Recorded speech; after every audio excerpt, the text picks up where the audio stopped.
All right, Knights, we're back at it. Season 2 of the Off 5. Do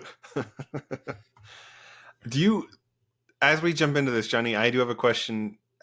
Do you think that The Office, the reason why people connect with it so much is because there's truth in, like, this is what a workplace feels like. You always have, like, one or two weird coworkers. You have some coworkers that are flirting too much. You have, like, weird and all work, right? Not even like office jobs, in every aspect of work. Yeah. Every dynamic, even school. A lot of it's like this, right? Totally. Capulates how you see these people more than your own family. And I think they say that sometimes on there. It's 100. So if you spend an 8-hour workday, you probably see the people you work with more than your own family, which is crazy. And that's how we run it, right? I mean, there's things that I do all day at work, and then you come home and you nap, and then you're like, that's my day, right? Yeah, it's kind of sad.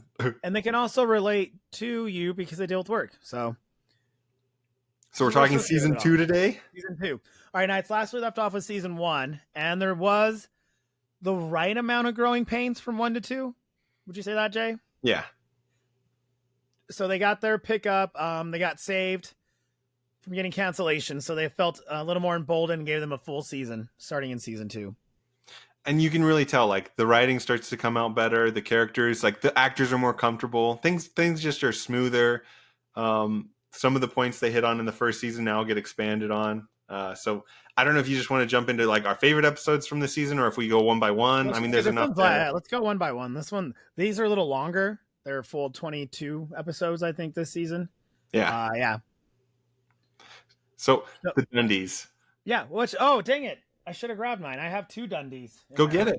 If it's right there. Yeah. It's 2 inches away, Knights. So keep mine. But as I double kicked. We get to watch Johnny's back while he's gone. So strong, so capable. So I can't hear what he's saying, so it's just mumbling. I display my Dundies, as you should, Jay. My first Dundee was given by my sister, world's best uncle. Oh, right there with the Dundee. And these actually came from Scranton, Pennsylvania. A company does this. And the second one came from a really good friend of mine who started as a client. Now we're good friends. Kenzie. Shout out to Kenzie on this one. Dundee for world's best trainer. Yeah. So yeah, these are my Dundies. I display them. I've had fights with Jan, but you know, some you win, some you lose, and I won displaying my Dundies. Excellent. I did notice no neon sign, so it makes sense that you have your Dundies. Yeah, actually, I had to turn it off. It took up too much room. I thought Johnny said that I was the only trophy he needs. I had no reply. Besides my Dundies. And that's the first episode of season 2. Something that is lived on forever. The Dundies. Oh. Cringe. Yeah. That's what the kids say. And this takes it to the right hard level. When Michael's doing the peeing impression, and I cringe so bad. I'm like, Michael, stop. The Dundies is an award because they work for Dunder Mifflin. It's a way that they get free dinner. But since they blew all the money, they didn't get the dinner. But they went to Chili's, a public place, trying to do a company party. It's pretty much a company party where they get awards. They do every year. But we only get 2 episodes in the series from it. I think so. You're right. Yeah, the first and then Michael's last one. But it's really funny. Like I said, some of the things you can say on there be pretty hard. He does impressions. You can tell that this is Michael's baby. Yeah, I really appreciate during it the amount of quotable gifts there are, like the "Don't Go In After Their Me" award or "Bushiest Beaver," which I still don't know what that means, but but it's. I'll funny. tell you off cast, Jay. Okay, we're still an all ages cast. Okay, it's funny. So they did that well, and then there was a little bit of heart to it, showing a little bit of Michael giving in because there was a long-standing Pam award of longest engagement, something that bugs her, and Jim tries to be like, hey, you've done that one before, to switch it up, and Michael, something that I think in season 1 he would have not has been as alert to change. So I like that. I like the growth in that one. Yeah, at the end, it actually is one of those moments where I triumph with the characters, where she gets the widest sneaker awards, and I don't know if you've caught this. Page. Yeah, there is a first kiss in this one. That is true. she was inebriated because she is not allowed at this chain anymore. That's how the guy says it. Because she was stealing drinks from other tables. So Pam just gets sloshed. Again, Roy being Roy, making you not like him. And she just hangs out with Jim and she slaps a kiss on him. Yeah. What's funny is I never caught that. Like the first 5 times I saw it. And so like within the last few years I watched it, I was like, what the? They just kissed. Like for whatever reason, my brain just sort of autocorrect that out. And I was always like, Casino Night was the first kiss. Spoilers. But I was like, what the heck? They just smooched. I will say the other quotable thing I really like from this one, besides the kiss and everything else, I do appreciate Stanley and his wife. Oh, I'd like to meet your wife. She's the one I'm holding hands with right now. Michael, I can't even comprehend an interracial marriage. He's so stupid. Again, it's not funny. Like we're not making fun of. Anyway, it's just Michael's reactions to what he does. Yeah. Because when he was making the character Ping a super racist Asian with a hat, and next to him was a table of Asians. Like that's how like dense it is, right? Yeah. The funny part is Michael is so dumb. He's so socially clueless and unaware. But you do feel bad for him a little bit because he gets like lettuce thrown at him because he starts singing and other patrons there are kind of annoyed. So you do feel bad for him enough to, be like, oh, that's wrong. That's mean. Yeah. I do like Michael fighting for funding for it. And he's like, it's the 2222 day. Yeah. I don't know. That only comes once every, it was 555, 2005. 2005. This only happens but he said, Michael said something wrong. It's like every 2,000 years. Yeah, it comes every 10,000. He says something like that every 10,000 years. Like, yeah, the things he fought for and blew the budget on. It's these little details that you finally catch where you're like, this is amazing. And they do bring it up later that Pam, someone offers to go to Chili's and she can't go. I don't know if you remember this, but one of the future episodes, keep an ear out for that. She's like, I can't go because it's at Chili's. Oh, I don't remember that at all. So that's a fun Easter egg. Go get it. All right, cool. So, and then the most used one I've ever used, the hottest in the office. The first time we realized how much Michael really loves Ryan.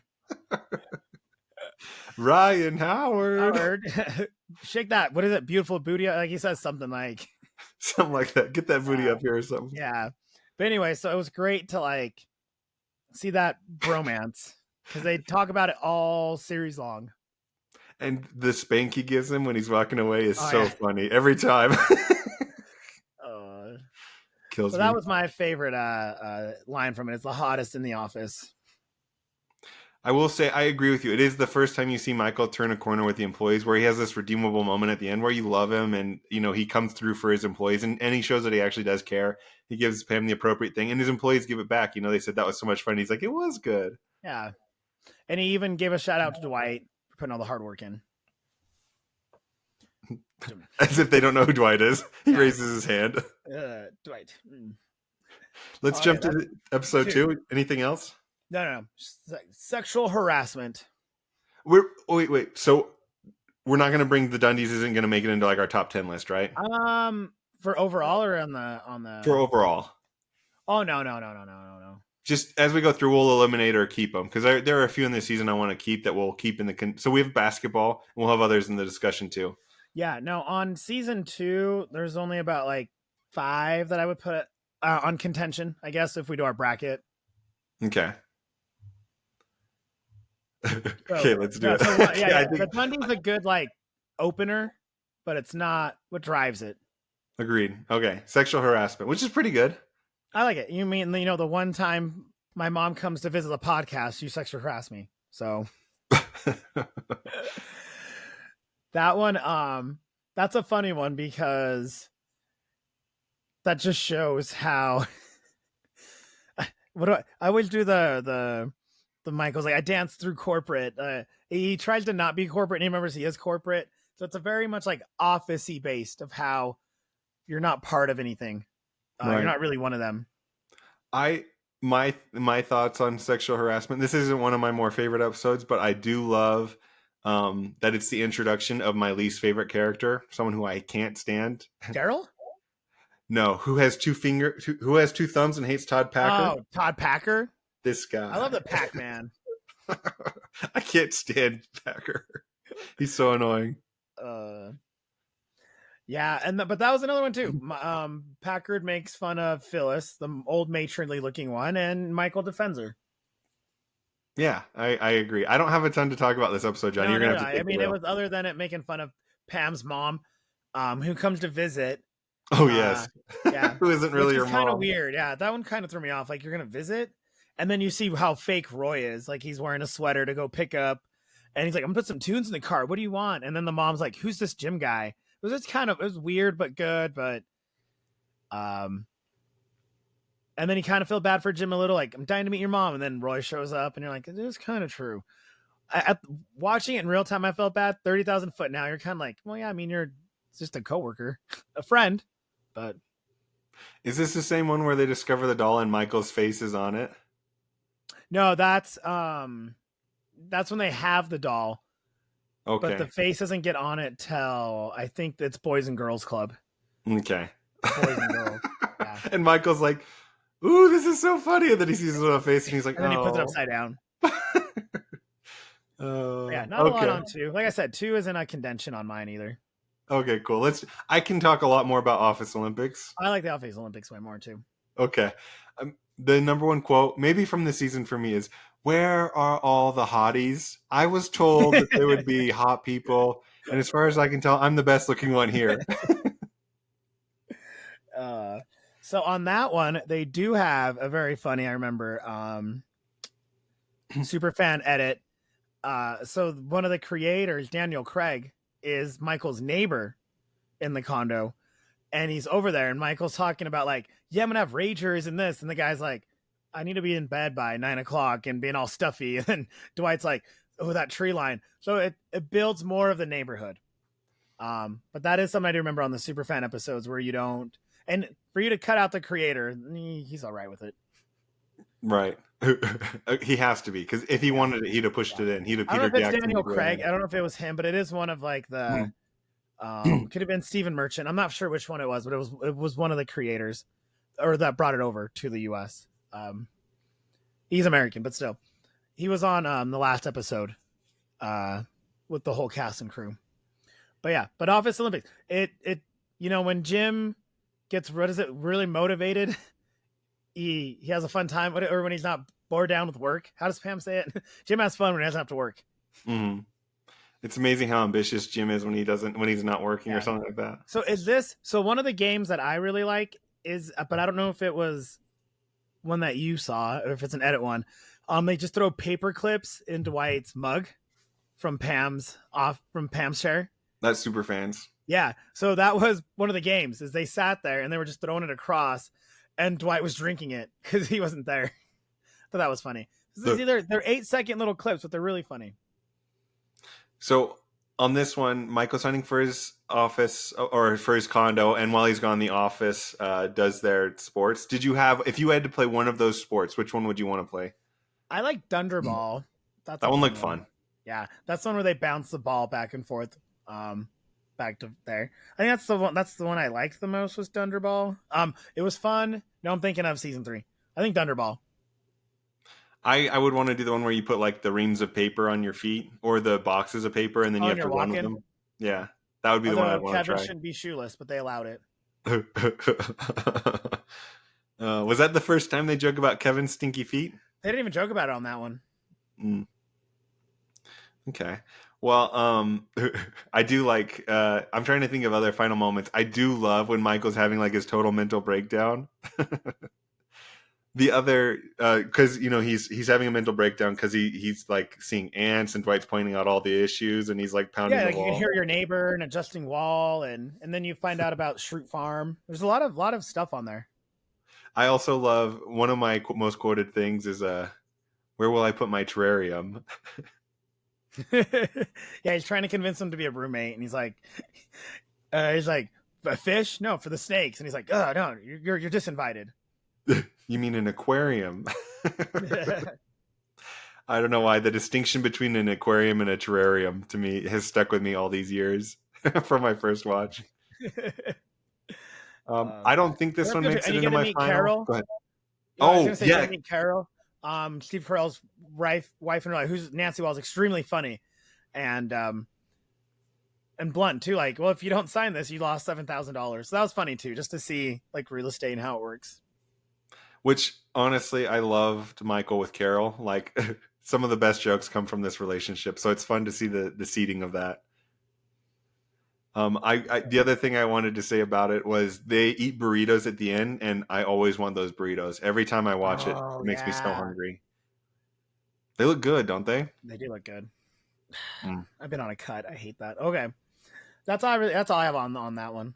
Yeah, I think this one isn't going to make it into my final selection on the season, but But I like I said, do it's a good one. really good. Yeah, All the right, fire. now the fire.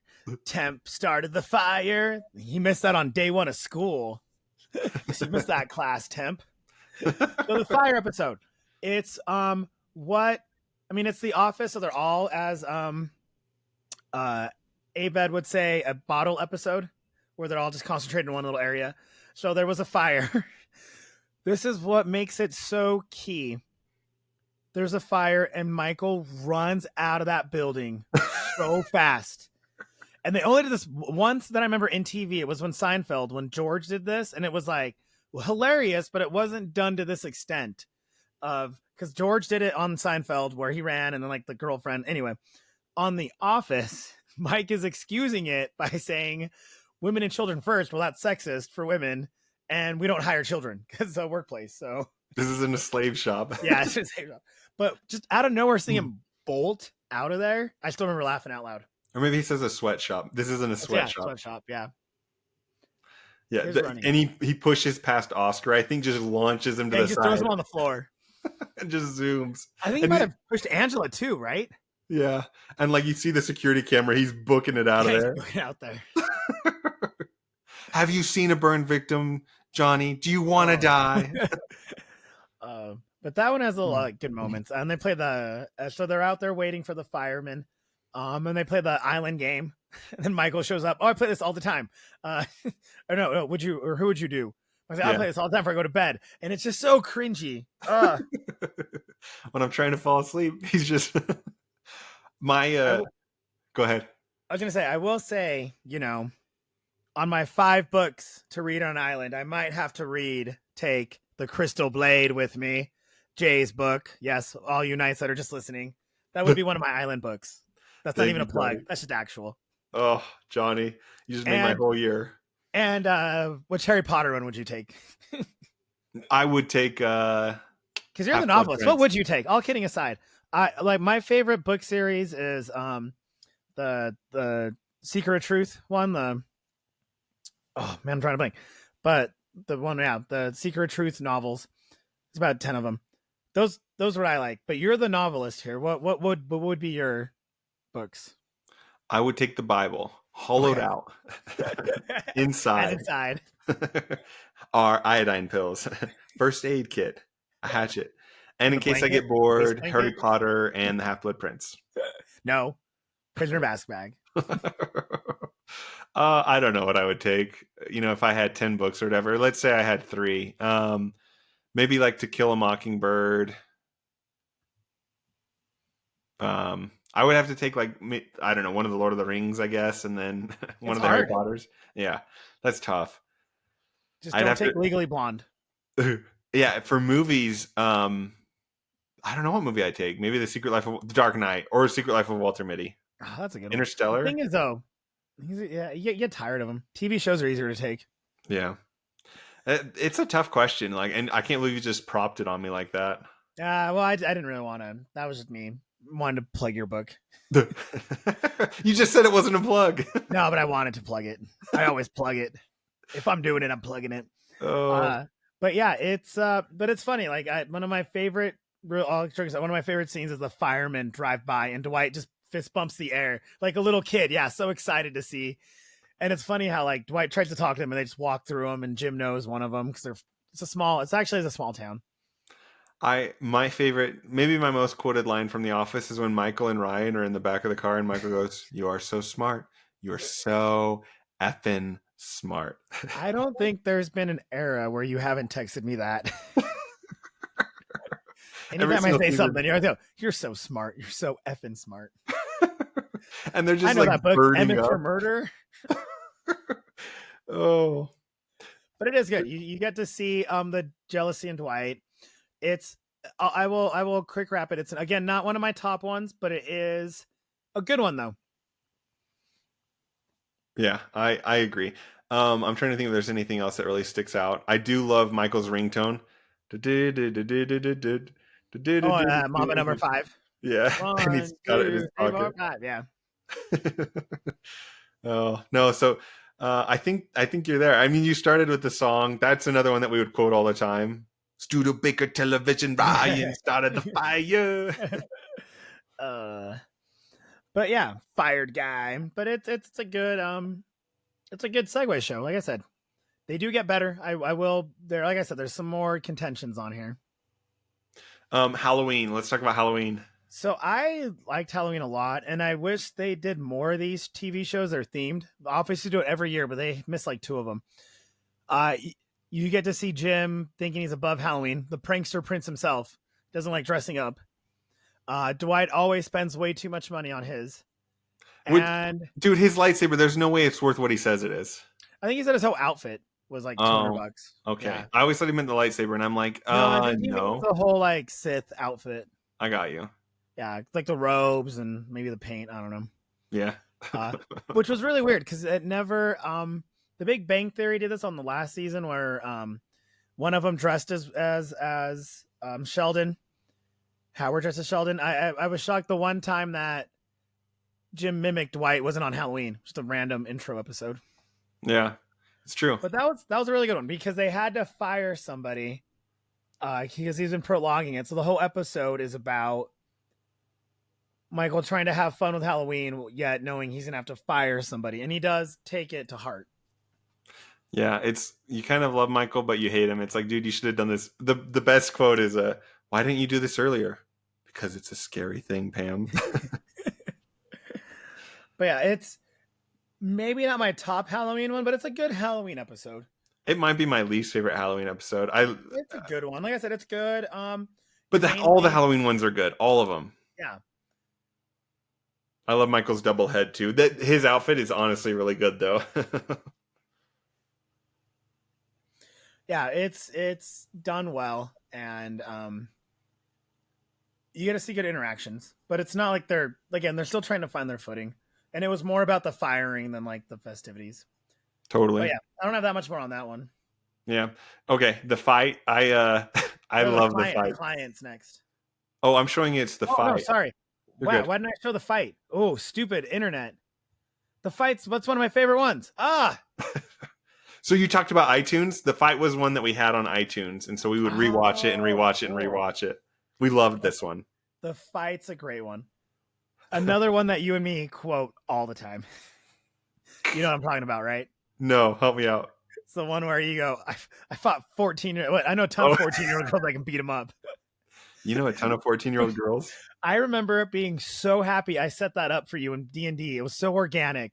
I was just right there. I was biting my tongue and I set it up. And then you're like, you know a ton of 14-year-old girls. And I just couldn't stand it. I was like, but I like that one a lot. So that one is Dwight and Michael get in a fight, right?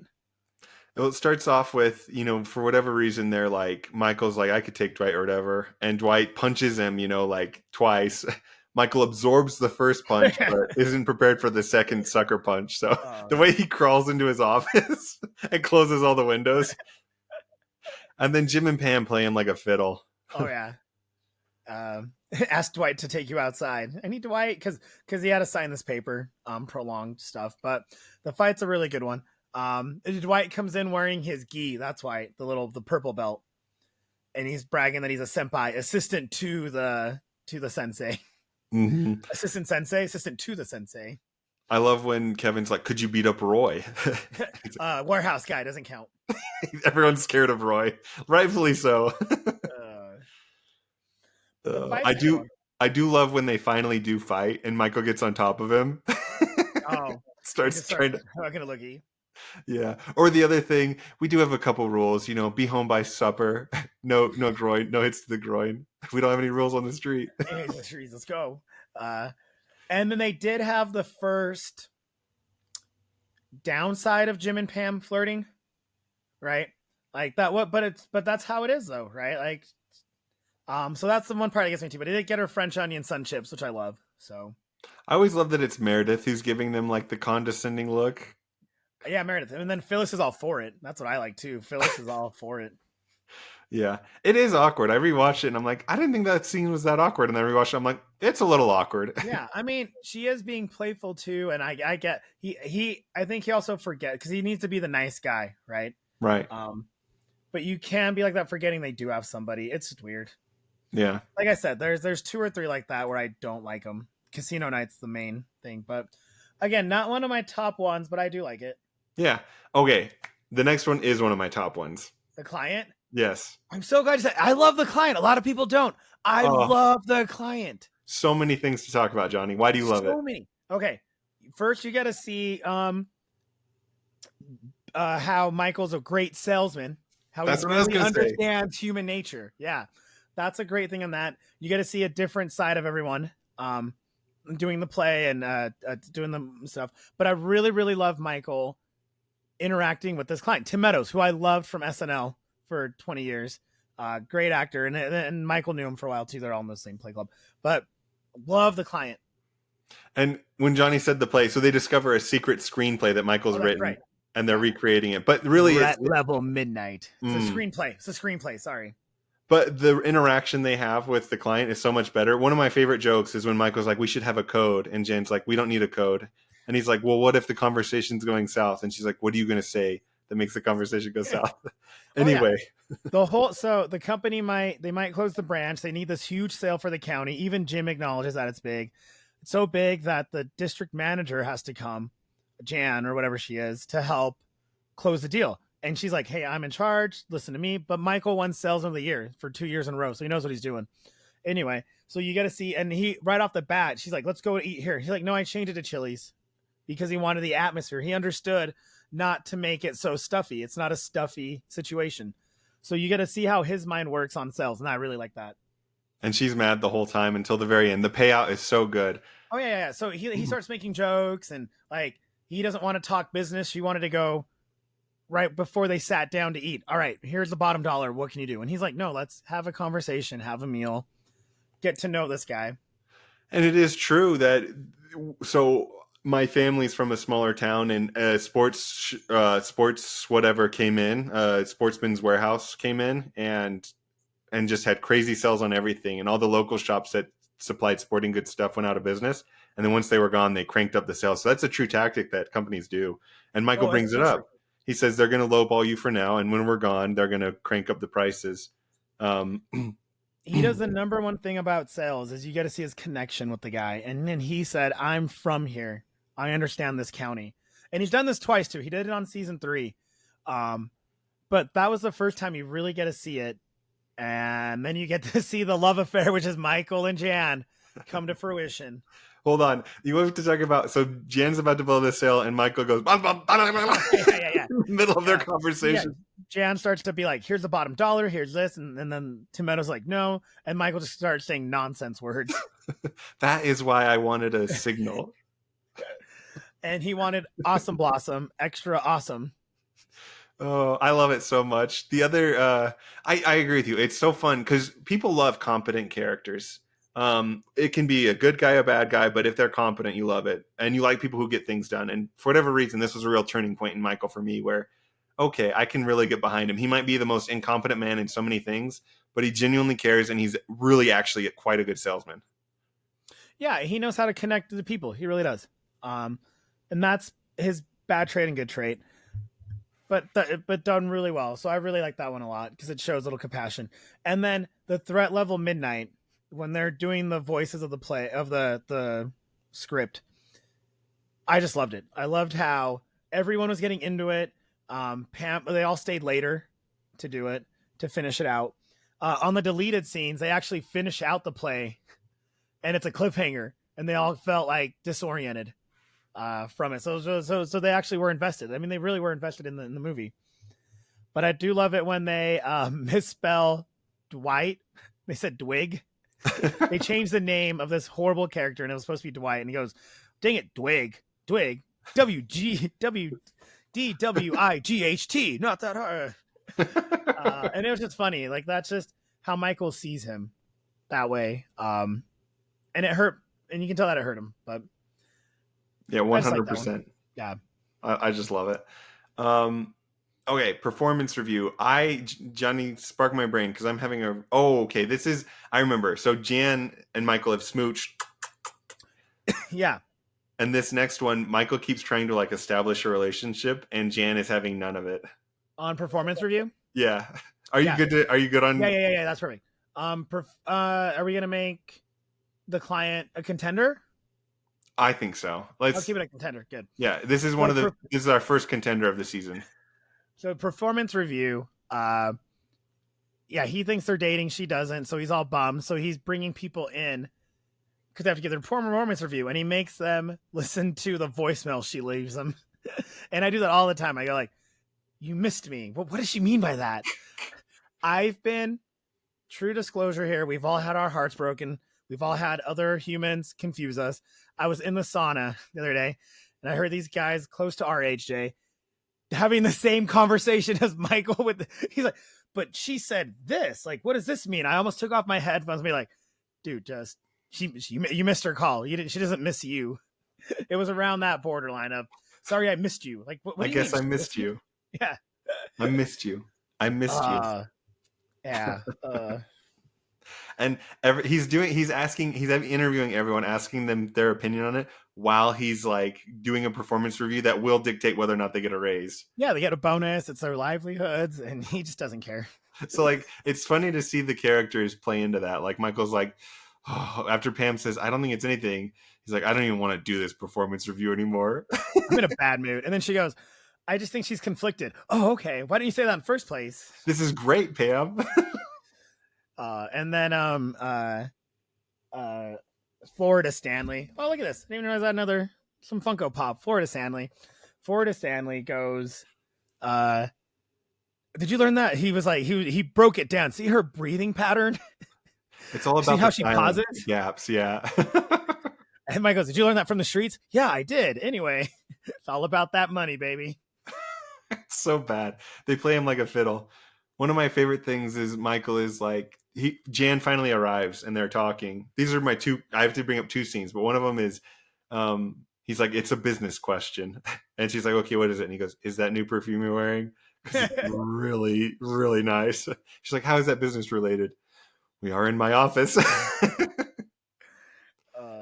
The other one is Angela is so looking forward to getting her performance reviewed. And Michael running. I actually like to be reviewed. I did pageants my whole life, and she gets all pumped up.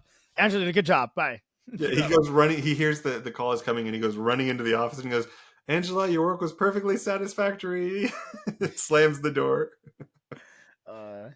And then the second half of that episode, to make it seem better, was the comment box. So what was actually really fun about this on the deleted scenes, Ryan made a scavenger hunt to get him out of that meeting. He wrote on the back, like, "Another clue over here." So he ran around the whole building, and then at the end he goes like, "If you successfully did this, you avoided this dumb meeting." So I thought that was really funny. But yeah, they made fun of Michael in that suggestion box, but then they also had some guy with mental health issues. Michael just plays off. Oh yeah, that guy was weird. One of the few times where I'm like, this one actually didn't age very well. Oh, that guy? He was a weirdo. He's a weirdo. But that was a very full episode, and okay, I don't put it as a contender, but I did like it though, as a top one for me. Yeah, I really like it. I like Michael and Jan. So it's not about my looks. All right, you ready for email surveillance? One of my most uncomfortable ones. So, and it's not close. 30,000 foot, that intro, I was so confused at first. So there is an IT guy and this was the height of 2006 of Muslim descent. Anyway, Michael sees him coming in the building, and Michael turns off all the lights and hides. That is just the craziest intro in the world. So that's just the first 8 seconds of that show, and I didn't get it at first. I'm like, wait, what is he panicking about? And he's Sikh, because they go off about religion and stuff, and he's like, wearing a turban on his head, and so Michael sees him coming from the parking lot and books it. And then he turns off all the lights, and like the guy's knocking on the door to try to open it, and everyone's confused. Just no time to think if this is real or not. Yeah, just right off the bat. And the best part is the transition, the cut where he goes, the IT guy and I did not get off on the right. Not get off, yeah. I like the other guy a lot. Which is your favorite IT guy, out of curiosity? I liked him. I mean, the other one's kind of weird. The only other one I know is the big tall one, Nick. Nick sucked. Yeah, I agree. He would be I don't remember his name. He's restoring a '67 Impala. Yeah, he seemed. I mean, he even got invited to Jim's party that happened later that day. That guy, a barbecue. Yeah, that guy. So Jim also throws up, which this happens, right? You talk. We talked earlier about how you were with your coworkers sometimes more than your family. And you talk about these people, and your friends and family don't know them. So Jim throws a barbecue because his roommate doesn't think Dwight's real, think he's making it up. And then you get to see Jim and Pam's interaction outside of the office, which is nice too. But again, kind of creepy. But we'll get off that.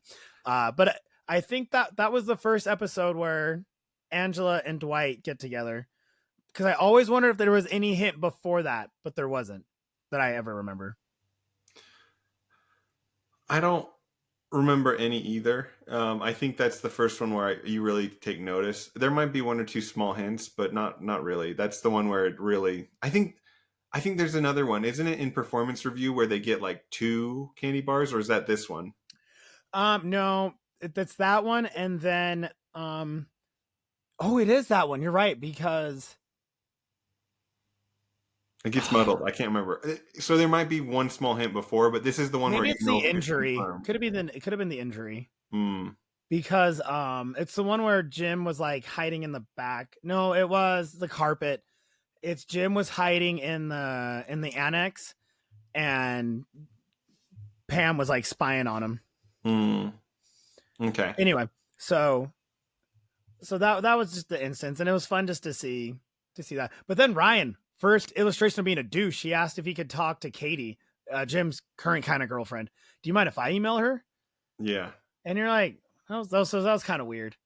He's done that a few times too. Icky. Before that episode? No, later he continues to do it. Yeah. So that was the first time you see him being kind of skeevy, because he asked out Karen too while they were together. But Jim makes fun of him so well. Yeah. I do love Michael is trying so hard to okay, it's so cringy before when he finds out about it and he's like breathing over Jim and he's like, nothing going on tonight because I'm totally free. Like all of it cringes me so bad. And then his improv class, and who's in it? Freaking Ken from Professor Chang, right? Like just hilarious. Ken Jeong. And then he just gets to Michael's deep. Imagine being in a class with Michael. His go-to thing is always has a gun. Have a gun to put my arms up. So sad. And then he gets uninvited to that, so you feel super bad for him. I know, he gets uninvited to 2 parties at the time. And good on him for just showing up. I guess he just shows up to gyms, which I would never do, but that's the most Michael thing in the world, right? I almost can't watch that episode because it makes me so uncomfortable. Like I said, it's super cringy. Michael just sticks his nose so far into everyone's business in that one, and it drives me crazy. Okay, so not a contender on that one. No, not for me. Maybe for you, but not for me. No. Minor after the double digits. I will say I do love when Michael goes, where's my evitation? It's the beginning of a long list of getting words wrong. Oh, so wrong. Birds flew west for the winter, I guess. Oh, I love it. Okay, I think we can do one more, and then we're gonna have to split this into 2 parts. I think for season 2. Long. Yeah. Christmas episode. It's a sad, cute moment on these. They have some good moments, some sad moments. what I really like is you start seeing a little bit more of one of my favorite characters, Creed, and his little subtle lines. If there's the best throwaway line person in sitcom history, it's Creed. They write 2 lines in episode form and they're all gold. And that one is just one line. So it's a Christmas party. They do a secret Santa, and Jim finally gets Pam. There's this whole thing. Anyways, so Jim's is one long, was it fleece, like flannel shirt, and on a plastic bag, and he gets it from Creed, and he goes, and then Jim cuts to the camera and he goes, yeah, I think he just went to the back of his closet and got the first thing he saw and brought it. And then it cuts to Creed. Yep. And that's it. Oh, I love it so much. Yep, that's exactly what happened. That's exactly what happened. Yeah, like it was just so on the nose. I like in that one, it actually is one of the first moments where I really start to feel for Jim and Pam, and I really want it to happen because Jim is so thoughtful. He makes that note for him, and so they do the Yankee swap where you switch because Michael gets the iPod for Ryan, and it just shows that he had money because he had a bonus because he fired somebody. Makes everyone jealous. I know. Wrong, good intentions, wrong idea. And then all he gets is a $5 gift because that's the point. But Pam gives up that to get the teapot that Jim spent all this time making.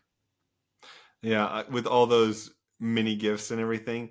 And that was the note, too, to tell her about how he was. And she brings that up on the deleted scenes in season 4. So, which they don't talk about it normally till like 8. But I just like that it's juxtaposed, contrasted against Roy,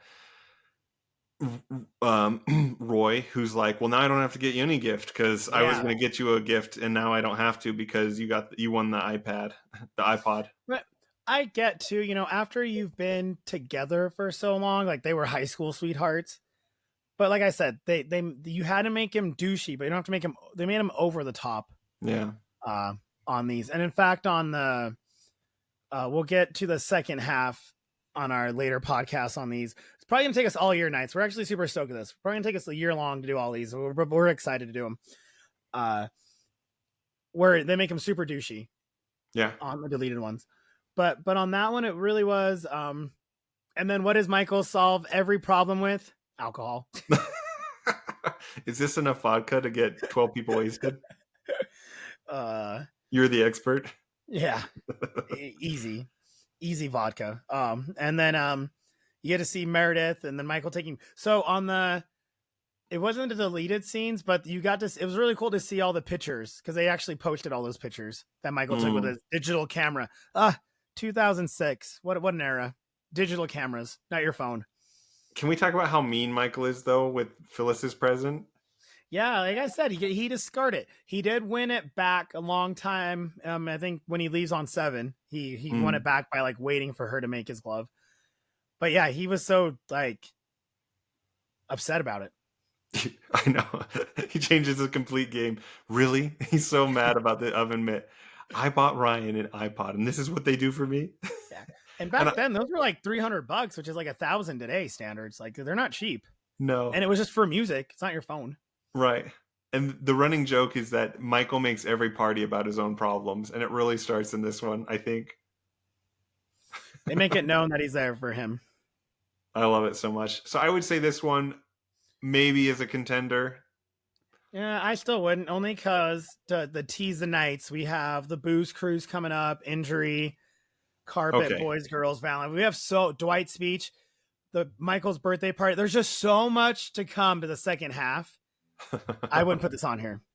Agreed. Okay, I agree with you there. Let's not. I do want to make the client still out of the first 10. The client. Yeah. The first half, the client is easily a good contender. But if we're picking, season 1, we only picked 1 because there's only like 8 episodes. But if we're picking 2 to 3 to go head to head mathematically, it won't make it for me.